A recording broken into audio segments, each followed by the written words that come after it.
Alright, good day mga ka-adventure at welcome back po. Dito mga ka-adventure, afternoon dive tayo ngayon.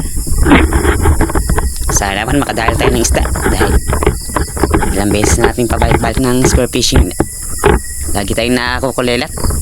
Lagi na lang na konti lang yung huli natin dahil nga malabo pa yung spot natin ngayon mga ka-adventure. Sana ngayon malinaw na ngayon at makadahil tayo ng isda. Yun mga ka-adventure, samahan nyo ako. Sana swerte na ako ngayon.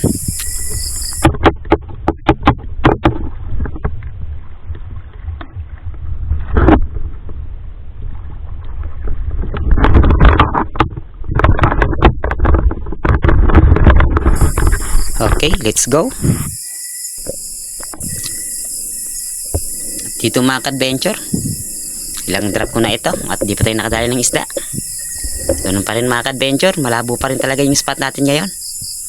Tsagaan na lang tayo sa ganitong labo na spot. Pero makikita din naman yung unahan. Di tulad ng nakaraan talaga na napakalabo. Gusto na ito kahit may isdaman lang makita yung unahan. Dito sa paglapag ko mga ka-adventure, nag-fish ko agad ako. Dito sa pag-fish ko ang daming mga maliit na barakuda o tinatawag sa aming batog. Naglapitan sila agad sa akin nang marinig na nag-fish call ako. Napakarami nila mga ka-adventure. Tinarget ko na itong isa dahil wala namang isdang buses na lumapit. Para naman may pang-ulam tayo. Tinamaan mga ka-adventure, petal shot.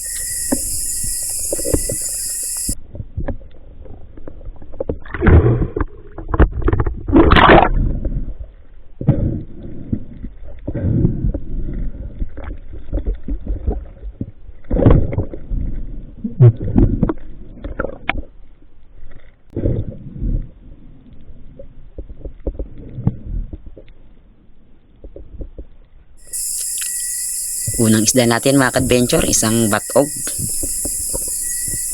Klase sa barakuda ito.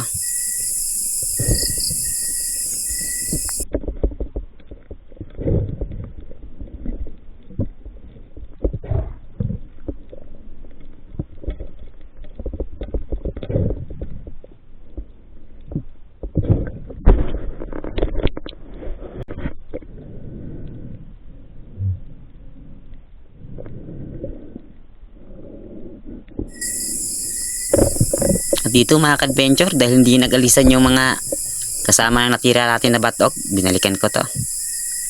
Pumitas na naman ako ng isa dahil meron ng medyo malaki-laki, kaya ito yung pinili ko.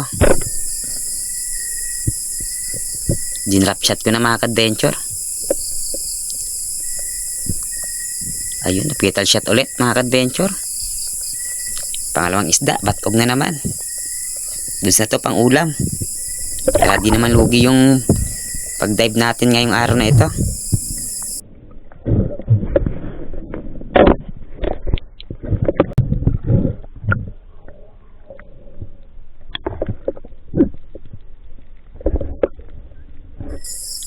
Dito mga ka-adventure, nakasalubong ako ng grupo ng mga Indian mackerel dito. Kaso lang sa pagtira ko medyo distansya pa. Kaya ayun. Daplis lang. Sayang, malaki na sana yun ng Indian mackerel. Tinatawag sa amin yung anduhaw. At dito naman mga ka-adventure, nakatira pala ako dito ng Harlequin Sweet Lips. Hindi ko lang na-videoan sa pagtira. Dito nire-retrieve ko ng isda mga ka-adventure dahil yung shafting natin ay bumaon sa buhangin. Kaso nga lang, dapis pala yung tama, di ko namalayan. Dahil sa paghugot ko ng shafting natin nakawala na yung isda, ayun. Pumasok pa sa butas, sayang. Sugat yung sugat sa likod niya na nabigtas. Good sa sana na Harlequin Sweet Lips.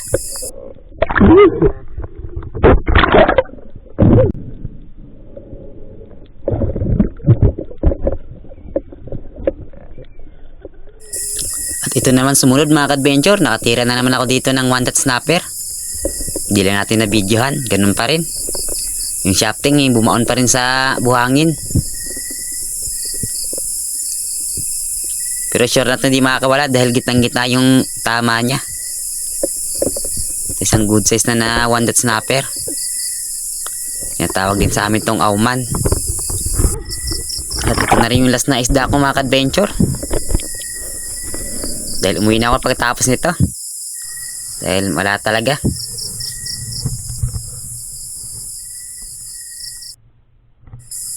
At ito nang sumunod mga ka-adventure. Naka-decide ako na bumalik mag night dive. Baka sakali tayo sa night dive. Baka makadali tayo ng mga isda. Dahil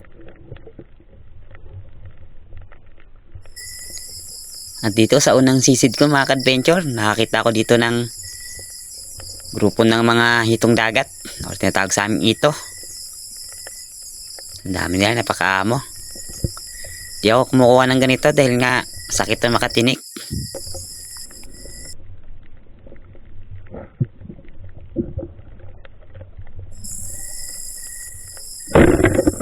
At ito yung unang isda natin mga ka-adventure.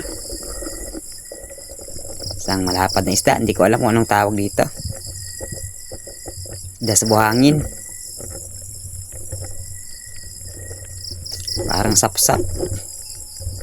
Ito ata yung sapsap. Unang isda natin.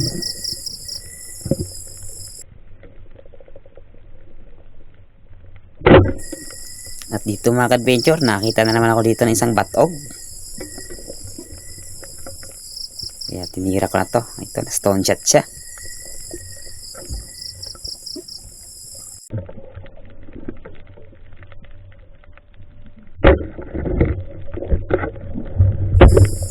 Dito mga ka-adventure, nakakita ko ng CL dito. Kaso nga sa pagtira ko nakawala dahil daplisan lang. Sayang, good size sana yon. Kaya sinundan ko pa siya hanggang sa makasuot na siya sa butas. Hindi ko matira-tira dahil napakalikot niya na. Dahil natira nga natin. Kaya move na lang tayo doon. At dito na mga ka-adventure, nakita na naman ako dito ng malapad na isda na parang sapsap. Medyo malaki na ito. Sa pool naman mga ka-adventure.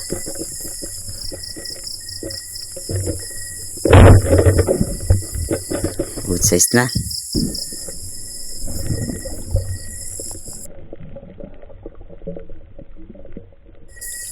At dito mga ka-adventure, nakita ko ng isang malaking pugita dito. Kaso nga lang, nakasuksok na siya sa butas. Nung pagkakita ko nito, sa bato pa ito. Kaso nga lang, natagalan tayo dahil inopen ko pa yung camera para makuna natin ang camera to. Good size na to na pugita. Malaki na ito. Kaso nga lang tagalan ako dito. Ilang beses akong pabalik-balik nito para makakuha ito.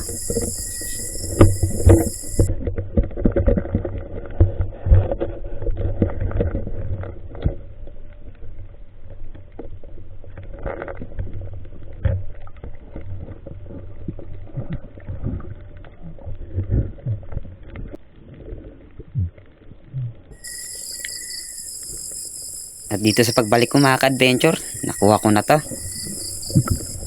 Dahil lang hina na talaga siya. At wasak na yung ulo niya. Kalabas na yung ano niya, yung tinta. Kaya sa paghugot ko, sumama na siya.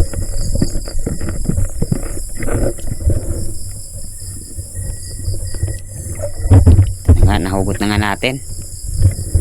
Isang good size na pugita. Yatag sa amin itong ano, or kugita din.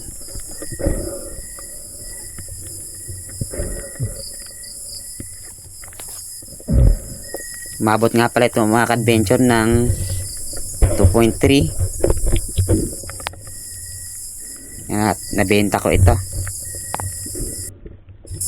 At pagkatapos ito mga ka-adventure, umuwi na rin kami. Ito na yung last na nahuli ko. Isang good size na pugita or kugita. At kinamagahan na nga mga ka-adventure. Ito na lahat na nahuli ko.